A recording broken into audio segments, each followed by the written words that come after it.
4+4 offer. మొదటిసారిగా country delight పాలని 4 రోజులు ఆర్డర్ చేసిన వాళ్ళకి మరో 4 రోజులు ఫ్రీ. ఇంకెందుకు ఆలస్యం? యాప్ని డౌన్లోడ్ చేసుకోండి. Download the country delight app now.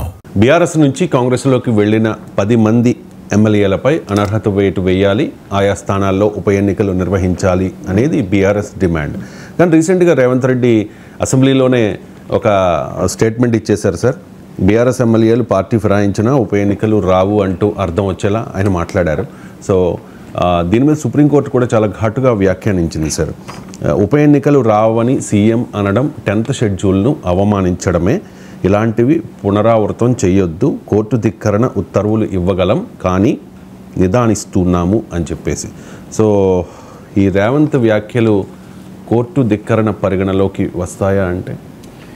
ఇప్పుడు ఒక పార్టీలో గెలిచి ఇంకో పార్టీలో మంత్రి అయితే మరి అది 10వ షెడ్యూల్ ఉల్లంఘన కాదా? కోర్టు దిక్కని ఎందుకు నోటీస్ ఇవ్వలే? అసలు ఒక పార్టీలో గెలిచిన సవితా ఇంద్రారెడ్డి, తలసాని శ్రీనివాస్ యాదవ్ కేసీఆర్ ప్రభుత్వంలో మంత్రులు అయినప్పుడు 10వ షెడ్యూల్ ఉల్లంఘన కాలేదా?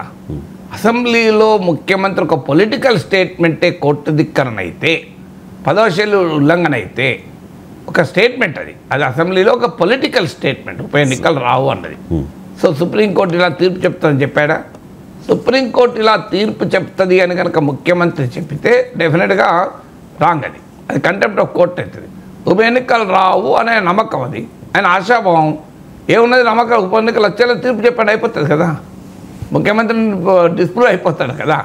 ఇది పొలిటికల్ స్టేట్మెంట్. కానీ ఇక్కడ పొలిటికల్ యాక్షనే రాజ్యాంగ విరుద్ధం కదా. కాంగ్రెస్ తరఫున గెలిచిన వారిను, టీడీపీ తరఫున వెళ్ళిన కేసీఆర్ ప్రభుత్వంలో మంత్రి అయితే రాజ్యాంగ ఉల్లంఘన కాదా? బీఆర్ఎస్ ఎమ్మెల్యేగా గెలిచిన దానం నాగేందర్ కాంగ్రెస్ పార్టీ తరఫున ఎంపీగా పోటీ చేస్తే అది 10వ షెడ్యూల్ ఉల్లంఘన కాదా? నాకు చెప్పండి. అది కోర్టు ధిక్కరణ కాదా? నేను 2 సార్లు చెప్పిన, బీఆర్ఎస్ టైంలో జరిగింది చెప్పిన, మీకు కాంగ్రెస్ టైంలో జరిగింది చెప్పిన. ఒక పార్టీ తరఫున ఎమ్మెల్యేగా ఉంటూ ఇంకో పార్టీ తరఫున ఎంపీకి ఎట్లా పోటీ చేస్తారని నాకు చెప్పండి. ఇది రాజ్యాంగ విరుద్ధం కాదా? 10వ షెడ్యూల్ ఉల్లంఘన కాదా? కోర్టులు ఆలోచించాల్సింది వీటిపైన కదా. పొలిటికల్ స్టేట్మెంట్స్ పైన వాదిస్తే ఏం లాభం దానివల్ల? Unfortunately with due regard for the కోర్టులు ఆలోచించాల్సింది సబ్స్టెన్స్ పైన, ఫామ్ పైన కాదు. కోర్టులు ఆలోచించాల్సింది జరుగుతున్న పరిణామాల్లో. ఇవాళ సింపుల్ క్వశ్చన్, సుప్రీంకోర్టు తీర్పు చెప్పింది అనుకోండి, 3 నెలల్లో స్పీకర్ నిర్ణయం ప్రకటించాలి, అయిపోతుంది కదా, పరిష్కారం అయిపోతుంది. ఆ తీర్పు రావడం లేదు. అన్ఫార్చునేట్ ఏంటంటే రావాల్సిన తీర్పు ఏంటంటే 3 నెలల్లో లేదా నెల రోజుల్లో లేదా 6 నెలల్లో 100 రోజుల్లో ఏదన్నా కానీ అని స్పీకర్కు సమయం ఉంటుందా అనేది ఇష్యూ. చట్టంలో విత్ గుడ్ ఇంటెంట్ స్పీకర్కు ఇన్ని రోజుల్లో నిర్ణయం తీసుకోవాలని రాయలేదు. దాన్ని రాజకీయ పార్టీలు ఉపయోగించుకుంటున్నాయి. న్యాయ వ్యవస్థ ఆ సమయాన్ని నిర్దేశిస్తూ తీర్పు చెప్తే పడైపోతుంది. ఎందుకంటే కోర్టులు జోక్యం చేసుకోవచ్చు రాజ్యాంగ విరుద్ధంగా స్పీకర్లు వ్యవహరించినప్పుడు. కానీ స్పీకర్ ఇక్కడ వ్యవహరించడమే లేదు, సమస్యది. వ్యవహరించకుండా నిర్ణయమే తీసుకోకుండా ఆపుతున్నాడు. ఆ నిర్ణయం రాజ్యాంగ విరుద్ధమా కాదా కోర్టు ఎట్లా తెలుస్తాయి? నిర్ణయమే తీసుకోలేదు కదా. సో నిర్ణయమే తీసుకోకుండా జాగ్రత్త పడుతున్నది స్పీకర్ వ్యవస్థ. సో అందువల్ల సుప్రీంకోర్టు స్పీకర్కు గడువును గనక నిర్ధారించగలిగితే సమస్య పరిష్కారం అయిపోతుంది. అలాగే మెర్జర్ పేరిట జరుగుతున్న అపహాస్యం రాజ్యాంగ విరుద్ధంగా జరుగుతుంది 10వ షెడ్యూల్. దానిపైన సుప్రీంకోర్టు ఇప్పటివరకు తేల్చలేదు. అసలు 2/3 ఆఫ్ ఎమ్మెల్యేస్ పార్టీ ఫిరాయిస్తే మెర్జర్ ఎట్లా అవుతుంది? ఒరిజినల్ పార్టీ విలీనం కాకుండా లెజిస్లేచర్ పార్టీ విలీనం ఏంటి? కొత్త కాన్సెప్టు అది. అక్కడ ఉంది యాంటీ డిఫెక్షన్ లాగా. యాంటీ డిఫెక్షన్లో క్లియర్గా ఒరిజినల్ పార్టీ ఉంది అన్న పదం వాడారు, ఒరిజినల్ పార్టీ అని. అసలు ఒరిజినల్ పార్టీ విలీనం కాకముందు ఎమ్మెల్యేలు పోతే అది విలీనం కింద ఎట్లా పరిగణిస్తారు? లెజిస్లేచర్ పార్టీ అనే దానికి it is only with in the house తప్ప బయట నిర్వచనమే లేదు.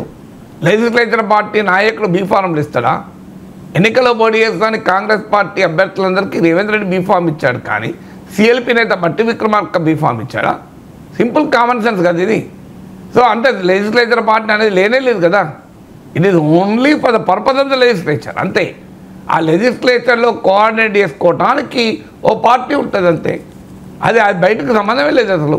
అయినా కూడా లెజిస్లేచర్ పార్టీలో 2/3 ఎమ్మెల్యేలు వెళ్ళిపోతే దాన్ని విలీనంగా స్పీకర్లు ప్రకటించి యాంటీ డిఫెక్షన్ లా ప్రకారం ఇది చెల్లుతుంది అని నిర్ణయాలు తీసుకుంటుంటే కోర్టులు ప్రేక్షక పాత్ర పోషిస్తున్నాయి కదా. That is a very unfortunate thing. More serious issues అది. ఒక పార్టీ తరఫున కలిసి ఇంకో పార్టీలో మంత్రులు అవుతున్నారు, ఓ పార్టీలో ఉంటుండే ఇంకో పార్టీ తరఫున పోటీ చేస్తున్నారు.